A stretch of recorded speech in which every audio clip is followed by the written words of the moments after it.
And my name is Danny Lieberman. I'm the host of Life Sciences Today. It is a really, really wet afternoon here in Tel Aviv. It's been raining cats and dogs for about 24 hours now. And I have the pleasure of hosting John Chinnici, who is in Philadelphia in the freezing cold.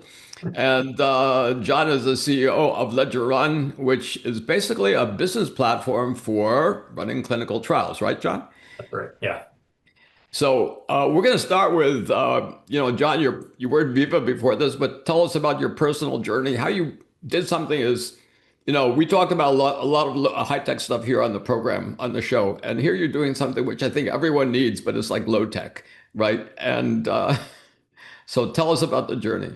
Yeah. First of all, thanks so much for having me. It's not quite freezing here in Philadelphia, but it is pretty cold right now. So my personal journey, listen, generally I go back a ways to describe my personal journey. I think like many people, I am the product of my mother and my father. My father was an engineer, and my mother was a nurse. And my father instilled in me this sort of passion around technology, innovation, solving problems. But my mother provided some balance to that, sort of adding the human element and sort of understanding the context of the business problems that we were solving, right? So as a result, I've always been about technology. Again, I am a technologist. I'm an engineer by trade, and I'm passionate about that. But I've always been focused on the business problems that are solved through that technology. That's sort of the foundation of my journey. As I said, I studied engineering in school. I had a minor in business while I was there. Coming out of school, transparently, I didn't know exactly what I wanted to do. I remember a posting for Andersen Consulting that said business and technology on it. That's basically all I remember. I wasn't one of those guys who knew that I wanted to go into consulting, but business and technology is what I wanted to do. And so, in real abstract terms, I accepted the interview. I ran through that process and found myself in consulting for the next 15 years. As I said, I Oh, started in Andersen Consulting. I did that for 7 years, then moved over to IBM, which was a lot of the Price Waterhouse legacy. I spent another 7, 8 years there. Again, it was technology solving business problems, and the sort of my focus there was around in both places, both life sciences. It was a lot of the sort of commercial operations, commercial capabilities within life sciences and a lot around data and analytics, sort of the back portion of my career. After 15 years of doing that, I enjoyed it. It was a great place to start your career. I think it sets you up foundationally, but I wanted to make a more lasting impact. I was doing a lot of strategy work at the end of my consulting career, and I got it was sort of 2, 3 month projects. We would deliver these like color printed, like leather bound binders. yeah, I remember, It would sit on a CIO or CEO's bookshelf. Like that's all that would happen there 9 times out of 10. The execution of the strategy, it was just hard. It was hard for them to take that forward, and I wanted to make a more lasting impact. And so a friend of mine called me up and said, "I'm working at this company, Viva. Do you want to come on board?" I said, "Well, what are you doing?" And she said, "Well, we're going to go beat Oracle in life sciences." I said, "Well, that's never going to happen. What else are you doing?" And spoiler alert, they did do that. But I launched Viva's second product called Vault into the commercial domain. So Vault sort of currently is probably half of Viva's overall business.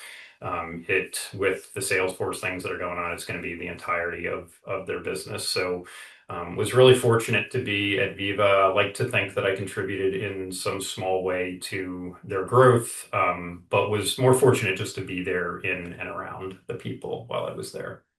there's some great people there, and you got in at the right time, it sounds like. It was a good time. I mean, we weren't non-existent. We had about 200 people when I was there, but the sort of core vault team was just a handful of people at the time. So yeah, it was fortunate.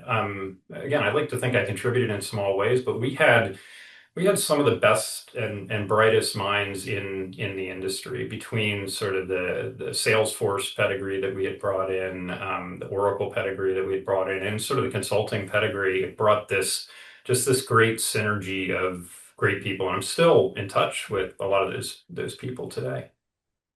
Cool. So that was Viva. I was there for 10 years. It was a great ride. I grew my segment of the business to sort of a material piece of Viva's overall portfolio. And after 10 years, I wanted to try something new. There isn't much more to that transition than I just knew I had been there long enough, and it was time to do something new. So as I mentioned before we started the recording, I did a sabbatical from Viva for 6 or 9 months. I was calling it a walkabout at one point, trying to figure out what it was that I wanted to do next. And it was still in the context of sort of where I started, which was technology and business. I think one of the things Viva did really, really well is we called it identification of clear and correct target markets. I think more broadly, people call it product market fit. And that was something Viva did really well. And I was looking for a company that had clear and correct target market. And so that's what I did. I was searching for that company, and I would suggest that searching for the company that I'm currently at for probably 2 to 3 years afterwards. I did some other interesting things in between Viva and Ledger Run, specifically spending time in sort of the data analytics space, real world data, real world evidence business, Mhm. which is also fascinating, which we could probably spend another 30 minutes on a summer call talking At through. least, if not more, right? It is super interesting. But Ledger Run was the company I was looking for after I left Viva. I wanted a company with a clear business problem they were trying to solve, and a technology advantage. And it sounds like you found it. I think I have. I think I have. So tell me about, we talked about this before the show. I always ask two business questions. So Yeah. I'm kind of like you. I'm a tech guy, but I talk to a person who I want to bring on the show. They're doing something really crazy in the world of biology, and she said, I don't know, we're not a tech company. We're just growing milk in plants. Okay. I said, no, but that's phenomenal. You understand, right? You understand how phenomenal that is. Yeah. And I said, besides that, I don't really care about the molecule or how you actually grow milk in plants. What really interests me is your business, how you go to market and what's make you. So let's start with the value creation question, which is you're doing something which is you call it managing business for clinical trials. So how do you create value for your customers? Who are your customers, by the way? We serve life sciences companies, so specifically, primarily biopharmaceutical sponsors for clinical trials, as well as CROs. This is specifically supporting the clinical business operations process, which I guess to simplify it or put in more simple terms, we do software and services for payments and contracts associated with clinical trials, and specifically focus on the site transactions there and agreements. Um, it's an interesting space, I think. I am continuing to learn about this space as I've been here, I guess, 8 months or so, 7, 8 months. It is fascinating. So I've been talking to a number of people in this area at conferences through meetings. You hear a lot of pain points here. We think about sort of the study startup piece associated that we help with, which is contract negotiations, the CTA negotiations with the sites, these protracted, detailed conversations that take a really long time. That establishes then a budget for these sites. So, sort of, what is the financial structure of payments for that? That takes a long time and is pretty painful for our customers to deal with and get done. And then actually executing against those contracts and delivering those payments is also painful for these for a lot of the industry. So payments are delayed, payments are missed, payments are incorrect, and this is the lifeblood of the clinical sites. Sites are super busy. They're on razor thin margin, and payments is the core of their ability to execute. Yet, when you talk to people, again, sort of sitting at a recent conference, I was talking to folks, and I'd suggest nine out of 10 people I talk to, you talk about this process, and they just say, "Oh yeah, that's painful. Like it's just super painful." Payments. Payment, Yeah, payment. Yeah, yeah. I spoke with someone when I first started out with a person who has a site network in the Midwest, and we talked about this, and he talked about the biggest part of the conversation was how painful it is for them to collect payment on time from the yeah. sponsor, and how much bureaucracy and how many moving parts they had to juggle in order to get paid on time. It is crazy, right? Again, I spent most of my career in the commercial space, so I'm not super deep in clinical, but it's fascinating to me. Everybody's just like, oh yeah, that clinical payments, yeah, miserable. Like everybody I was talking to, they're like, oh, that's just miserable. It's really really really difficult. But the second part, there's people seem to have just accepted that, and it's sort of the status quo. Nobody really wants to touch it, and they're like, "Oh yeah, it's miserable." I'm like, "Okay, well, should we do something about that?" And again, you sort of get this sort of faraway look, like a dog hearing a whistle out in the field or something. Like, yeah, actually, we probably should do Good. something around that. And so you Uh, are. So it sounds like you so, are doing well, something about that. Yeah. yeah, and so that's what we're focused on. We're focused on making that process better. We're focused on making it more efficient. I think that translates to two things. Again, it translates, well, I should say three things. One is again, conforming to the letter of the agreement that you have, right? Actually giving the payments as are appropriate on time, on budget, and consistent with the terms of the CTAs. It is creating efficiency for that process. Sponsors are spending thousands of hours a month on this process. I have one large company. Just looking at their statistics, I think it's 3,000 hours a month that they're spending on this. Like these are substantial efforts that people are spending. And so I believe we can get more efficient around that. People don't like doing this. They just have to.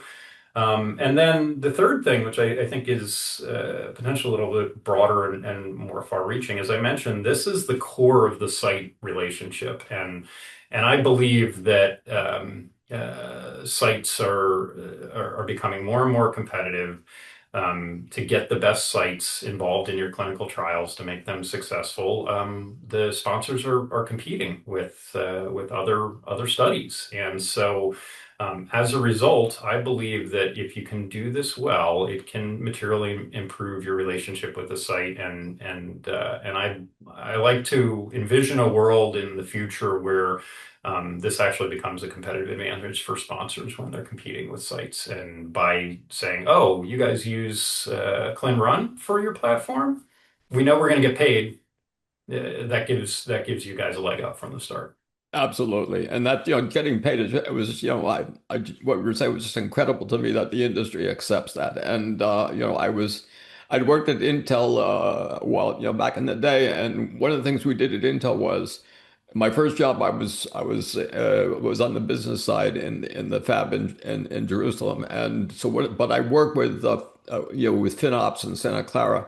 So Yeah. one of the first things we did, one of the projects we did was actually a project which went like this. If you were a vendor to Intel, say supplying wafers or spare parts or whatever it was, and you were ISO 9001 certified, then all you needed to do was have an Intel PO, supply it to the warehouse, and you would automatically get paid. Yep, makes sense. That's probably how it should work, That's right? that's it. When you say it like that, it makes total sense. Now you have to understand that Intel globally saved. God, we saved like three headcount just in Israel. So I guess, multiply by 200. Intel probably saved like 500 or 600 headcount just because they decided, and the change in the software was not a huge change. Okay. I mean, it was a project that I led, but it was not a big deal. It was one of the simplest projects we ever did. We did a lot more complicated projects than that, but Yeah. it was like actually simplified things. So you don't have to do AP, accounts payable and inventory reconciliation. You just throw that out the window. You have a Yeah. PO, the material is in the warehouse, boom, send the Yeah. money to the vendor. Everyone is happy. It was like perfect solution. Um, Yeah, I mean, 100% that makes sense. I'm careful not to use the word simple, but it's also not rocket science. There is a lot of complexity associated with what we do. When you think about, again, you've got a protocol which defines the schedule of assessments and activities. It's a table, but you multiply that table by all the sites that you're working with, by all the countries that those sites are in. Then you multiply it by sort of, again, exponential complexity with amendments on all of these protocols, and all that stuff needs to flow through. So if you think about sort of the core of this is the budget, which is a small Excel spreadsheet, but you multiply it by all of the different parameters and things, it quickly becomes sort of this Cartesian join of a bunch of different things. So there is complexity in there, but as I mentioned, I was running a real world data business before this, and literally had rocket scientists on my team. They were solving and working with really sophisticated models and complexity. So this is not that. And I do think we can materially simplify this, maybe not quite as well as you're talking about with Intel, but I do believe that there's great opportunity here. there is. So that brings us to the next question, which is, how do you capture value? How do you make money on this? Yeah, again, sort of going back to the business case for this, I think is pretty straightforward. I think again, one is it's the ability to first of all adhere to the letter of your language of your CTAs and your agreements with your sites. It is literally following the law. So that's one thing that we need to do, and we need to do that perfectly. The second thing, as I said, is there is just massive efficiency opportunity here. And so I think we can improve efficiency for our sponsors. I think a lot of sponsors are recognizing the importance of this. It is getting increasingly hard, and they are increasingly looking at not just their technology, but the way that they deliver this from a business perspective. And then finally, again, this can be a competitive advantage with site recruitment, I believe. So all three of those are critically important, and that's the core of, I think, how we can deliver value to our customers. So how you deliver, I understand, and there's a lot of pain that you're selling there. Just the payments part is pain, especially in multi-center global clinical trials. But the question was a bit different, which is like, how do they pay you? Is it a subscription? Is it per transaction? Um, Small change in envelopes, that kind of stuff. Not the last one. It is we are at the core, we're a SaaS software company, and the model for SaaS software companies is a usage-based model. So we primarily charge by sites that our sponsors or CRO customers are using. That's generally the model. Again, there's some nuance and complexity to that, and there are different models that we use in various things. But I believe strongly that you should pay based off the value you receive. And a really good way to do that at the core is based off the volume of activity that you have on the system. Got it. That's pretty straightforward, it seems to Yeah. me. Um, Next question is, and I promise you a zinger or two in between, but um, what are three things you want to do for your customers in the next 12 to 18 months? And your customers are mostly biopharma, I understand. That's right. So what do you want to do for them to make them insanely happy about your product? Um, really good question. That is a little bit of a zinger, I guess. That's a good way to describe it. I'd suggest, firstly, and again, this is something that was really in our DNA at Viva, and I'd suggest even back to my consulting career, we need to serve our existing customers. So we have the great pleasure of serving three of the top 10 pharma, one of the top CROs. These are relatively new customers to us, and there's a lot of work to transition them from their old platforms and bring them on. So that's sort of our first and primary focus is making sure that our customers smoothly transition to our services and software. Beyond that, though, we are very focused on, as I mentioned, not technology for technology's sake, but technology to solve a business problem. And so we are working towards creating what I would describe as pragmatic, as tangible business efficiencies for our customers. Again, we can now measure the amount of time people are spending in various activities. In one example, about 70% of what one of our customers is spending their time on around payments operations is invoice processing. That Right. is literally receiving an invoice from a site, um, typing that information, reading it manually, human person reading this manually, typing it into a system, and submitting it for processing. 70%. So again, if you're at like whatever it is, 3,000 hours, like 2,000 hours are spent just doing that on a monthly basis. We can make that better. We can make that more efficient. We can save people time, and allow them to focus on the more strategic and activities as well as the science itself of the clinical trial. So that's a piece of it. I think we can achieve that easily in the next 12 to 18 months. The last thing which I might suggest is beyond that window, that horizon is, as I mentioned, the site experience and the site differentiation. Yeah. I think we can become a competitive advantage for our customers. And I think you mentioned Intel before, so I'll borrow a little bit of the Intel Inside type of approach. But I think we can have a ledger run or a CLIN run inside approach to this. And that will improve site relationships, and that will provide our sponsors with a competitive advantage. That's really part of the branding. You're a new company, but you're doing something which makes total sense, which is just solving some of the really painful pieces of the process, which is having sites get paid on time. Yeah. Um, with all of this going on, our listeners must be asking themselves, so what is John's competitive moat? What can they do that, say, IQVIA can't do? Or maybe IQVIA is your customer. But anyhow, won't go there. But what can John do that a CRO couldn't do? It's a great the way you phrase that is an interesting one. There are a lot of other players in the space. Now, I think there is opportunity for competition. I think competition is good. I think there's room in the industry for innovation. I think first and foremost, focus is probably our greatest advantage. So you talk about a lot of the big guys; they're not focused here, and that gives us an ability to maybe provide maybe two or three things specifically. I think one is we have deep domain expertise.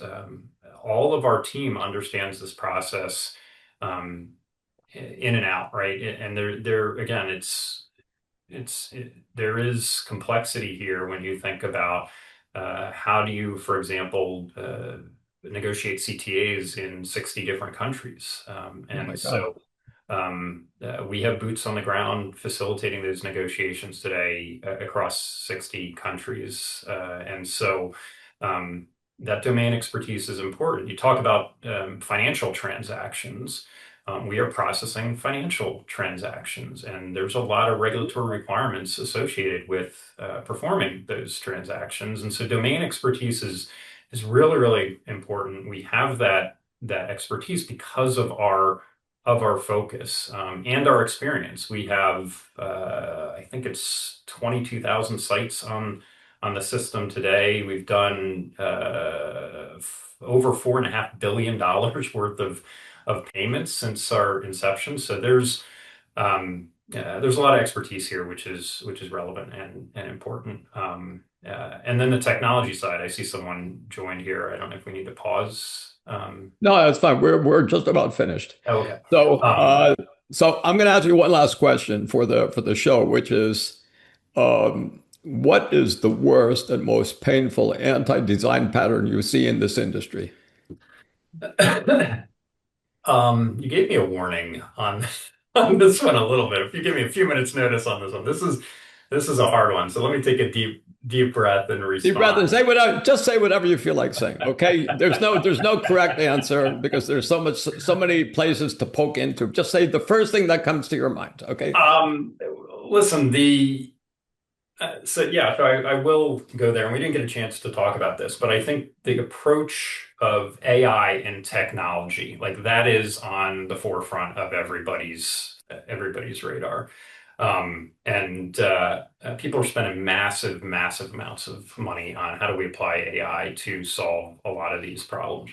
Um, Most of that money today is going in the clinical space into the early research thing, right? You're talking Right. about like in Drug silico dis drug clinical discovery. discovery. Right. Yeah, exactly. And again, I'm cautious not to say anti-design, but huge amounts of money in there for relatively volatile returns. And so I believe that if you, especially with new technologies, you can apply those technologies with really predictable and consistent and large ROI to operational problems. And so what I worry about is, as we all do, we all worry about the AI bubble and is this real and are people doing that? Yeah. What I would like to see, and the other thing Ledger Run is doing, is focusing AI on the operational problem. Like the thing I mentioned with the invoices, it's literally looking at a PDF document, typing it into the system. That is the sweet spot for agentic AI. That is the sweet spot for LLMs. And so, again, whether I absolutely believe there's tremendous advances in the discovery side of the fence, if you will. But on the operations side, there is equal and more predictable returns that you can get by just applying it to really basic fundamental problems. So that's probably the thing that I would highlight to close this out. Well, you can hear the applause all the way from Tel Aviv. Okay. And that's right. I would totally sign up for that. We're at the end of our time, and John has been a fabulous show. I mean, it's like one of these cases where people say you'll talk about AI drug discovery. No, we're talking about solving simple things like getting paid on time, and that's actually the amazing, beautiful part of what John Chinnici and Ledger Run do. My name is Danny Lieberman. I'm the host of Life Sciences Today. I've had the pleasure and honor to host John Chinnici from cold, not freezing Philadelphia. And he's the CEO of Ledger Run. Thank you so much for being our guest. Thanks so much, Danny. We'll talk to you soon. Bye bye.